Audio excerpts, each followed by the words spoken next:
Welcome to the Stephen Mansfield audio podcast.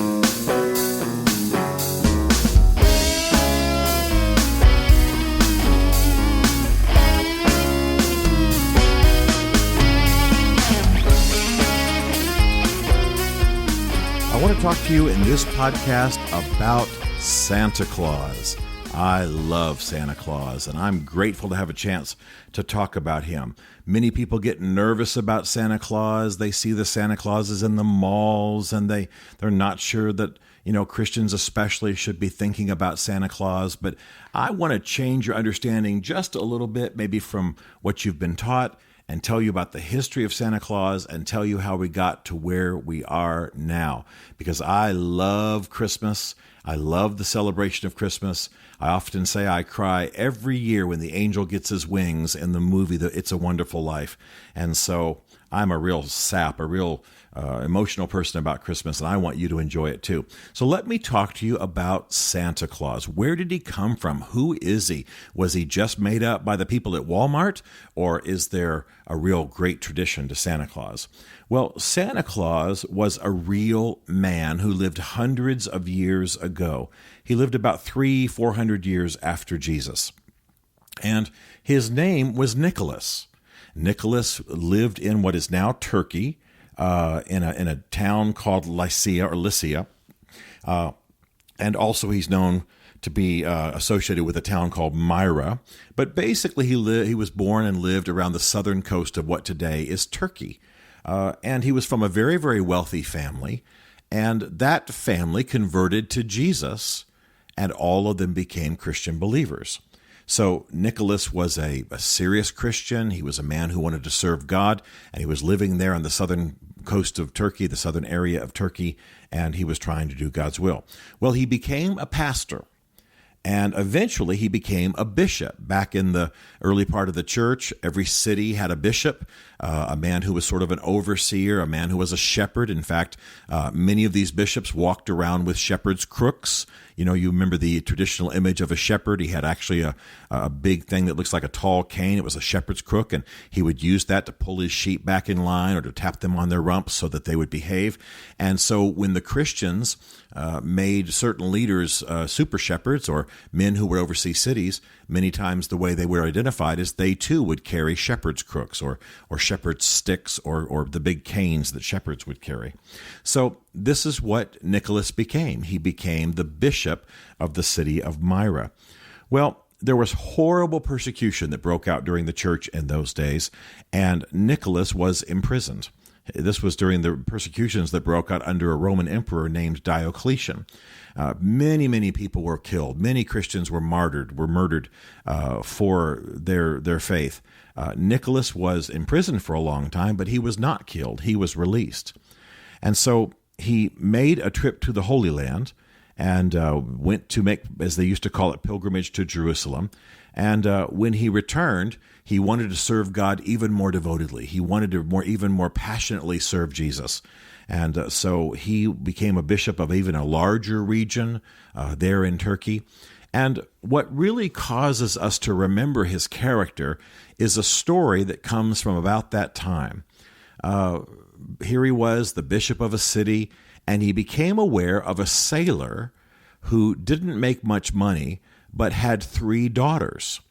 And at that time, a father of daughters, if he was going to marry those daughters to a man, he was expected to give what was called a dowry to the family of the husband, of the groom, of the one who was going to marry his daughters.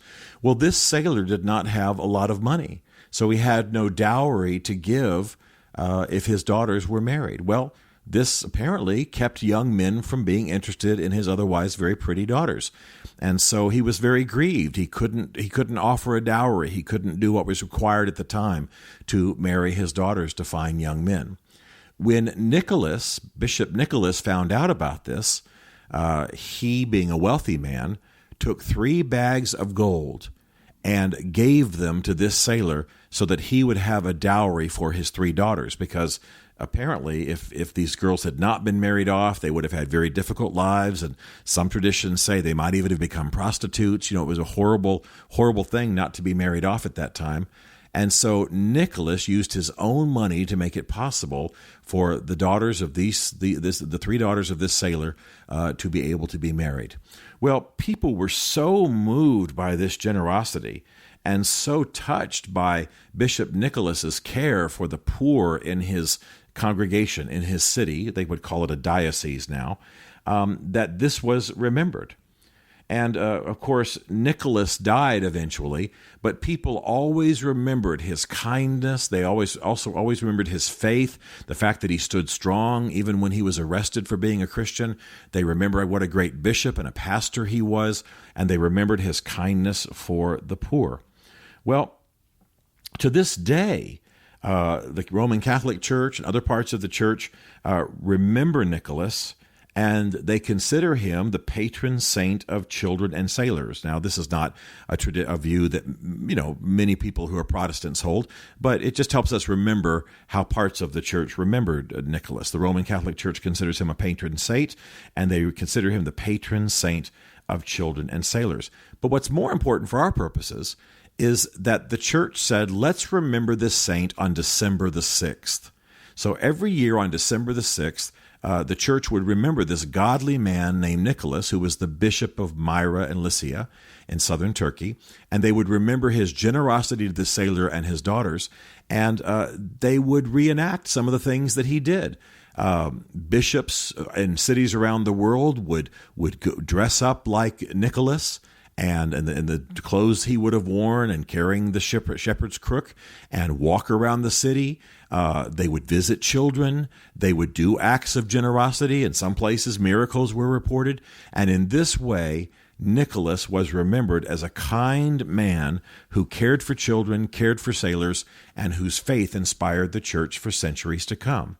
So this Saints' Day, this holy day, this day in which the church remembers Nicholas, is December the 6th. Well, you can tell that's pretty close to Christmas. And so people would still be celebrating Nicholas at around the time of the birth of Jesus, or the time the church chose to celebrate the birth of Jesus. And over the centuries, changes came in Nicholas's name, and some additional some new kinds of ways of remembering him, picturing him, and celebrating him sort of came about. For example, changes in his name occurred, whereas most people would call him Saint Nicholas because, again, his name was Nicholas and he was a saint in the church. The Dutch word for Saint Nicholas is Sinterklaas, one word, Sinterklaus, Sinterklaus. Well, that's pretty close to our Santa Claus. In England, St. Nicholas is called Father Christmas. In Russia, he's called Grandfather Frost. So they have many different names for him, but all of them are intended to remember this godly man who lived 300 or 400 years after Jesus did on the earth, whose name was Nicholas. And you can tell that because our American history was very influenced by the Dutch, that it didn't take much to go from Sinterklaas, the Dutch name for Nicholas, to where it would just be Santa Claus, even though the word Santa is a word for saint. Klaus is not anywhere close to Nicholas, really, but you can just see how these words would evolve, and people would hear them and not really know how they were spelled and say them. So that's how we got the name Santa Claus. We got it from the Dutch, who called St. Nicholas Sinterklaas. Okay? Well, where do some of these other traditions come from? I mean, I have a little statue that I have in my home that friends gave me years ago because I teach about Santa Claus, and it's a statue of St. Nicholas, and he's carrying his shepherd's crook, and he has the clothes that a bishop would have worn at that time, and he has a tall hat that's just like what they would have worn at that time. And clearly he's a religious man. Clearly he's like, when you see the Pope on TV, he's wearing a robe and a tall hat. Sometimes he has a shepherd's crook, and that's what St. Nicholas would have looked like, and that's what he would have worn. But as time went on, these traditions changed quite a bit.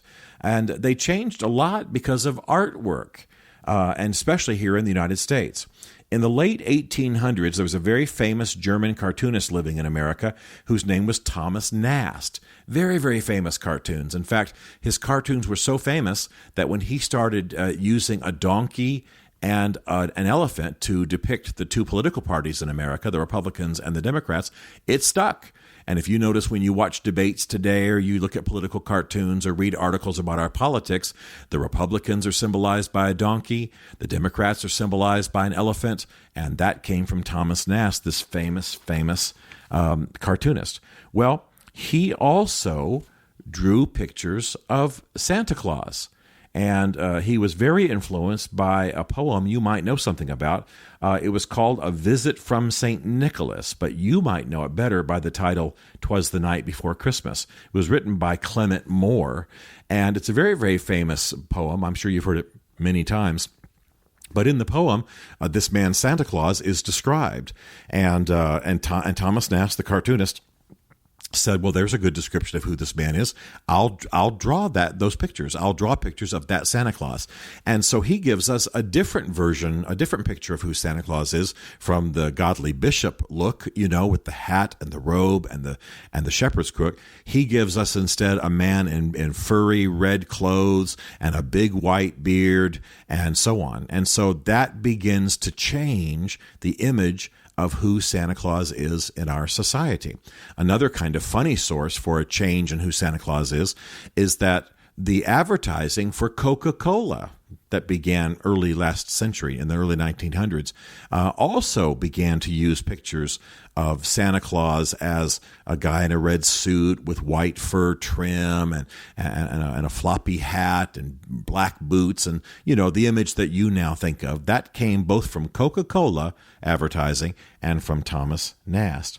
And then there are a lot of other traditions, too, about Santa Claus. For example, you hear all about his sleigh, and you hear all about the reindeer and how they fly through the air. Well, of course, this had nothing to do with the original St. Nicholas, the godly pastor who we remember. This is where some people merged the story of Santa Claus with pagan myths, with Norse or Northern European myths. Of the god Thor, who flew through the air and had magical powers. And, for example, just think for a moment of the names of some of this figure's reindeer: Vixen, Donner, Blitzen, Cupid. These are the names of pagan gods from the old world. So some people merged in very secular pagan mythologies, and they added them on to St. Nicholas. Well, so St. Nicholas was a man who lived at a certain time in history, and many people remember him now, and they associate it with Christmas because the day the church remembered him was December the 6th, very close to December 25th when Christmas takes place. And I don't think we should be offended that people remember him. In fact, every time I see someone dressed up as Santa Claus in the mall, I think, hey, thank God. People are maybe having a chance now to remember this godly pastor who faced persecution for the gospel, who loved children, who loved sailors, who was generous, and who was a great pastor in what is now Turkey for the gospel of Jesus. I'm glad that he's remembered. I'm glad his name is out there, even if we say Santa Claus rather than saying St. Nicholas. And this is what's awesome about this story, is that I think we can enjoy Santa Claus. I think we can remember him. I think we can talk about his life and his character. And I'm grateful that he's even brought up every Christmas, because it's a chance for our culture that has forgotten so much about the great leaders of old to remember this godly man named St. Nicholas. So you don't have to believe that this man flies through the sky in a sleigh and has reindeer that are magical and so on. You can just sort of laugh that off. But we should remember this godly pastor named Nicholas. We should be glad that he came to our American shores with the Dutch under the name Sinterklaas. And we should be grateful that he's remembered, because you know what? I bet a lot of your friends know about Santa Claus, but they don't know about Nicholas. So this will give you a chance, especially if you've got young friends who enjoy Christmas. You can tell the story of the true St. Nicholas and tell about how he was generous and how he loved children and how, many times throughout history people have dressed up like him. And you can even maybe find a picture in some encyclopedias or something or online that show what he would have looked like when he was walking around his cities as a bishop. Don't be afraid of Santa Claus. There's no reason for us to be confused or nervous about remembering him. He was a godly man who helped spread the faith, just like he would want you to do. He's not the center of Christmas. That honor belongs to Jesus, but he is a bishop who stands there saying, yes, look at Jesus. And it also allows us a chance to remember his character and his life, and to go and live lives of that degree of generosity, that degree of courage, and that degree of tender care for children. So Merry Christmas to you. Enjoy your Christmas. Don't be afraid of the traditions, and remember the life of jolly old Saint Nicholas from 400 years after the birth of Jesus. Stephen Mansfield is a New York Times best-selling author, a popular speaker, and a frequent faith and culture commentator on Fox and CNN. His groundbreaking books on faith and society include The Faith of George W. Bush, The Search for God in Guinness, Mansfield's Book of Manly Men, and The Miracle of the Kurds. His new book is Ask the Question: Why We Must Demand Religious Clarity from Our Presidential Candidates, available on Amazon. Learn more about Stephen at stephenmansfield.tv. The Stephen Mansfield podcast is directed by Isaac Darnold, who also wrote, produced, and performed the podcast theme song. This is a Chartwell Literary Group production.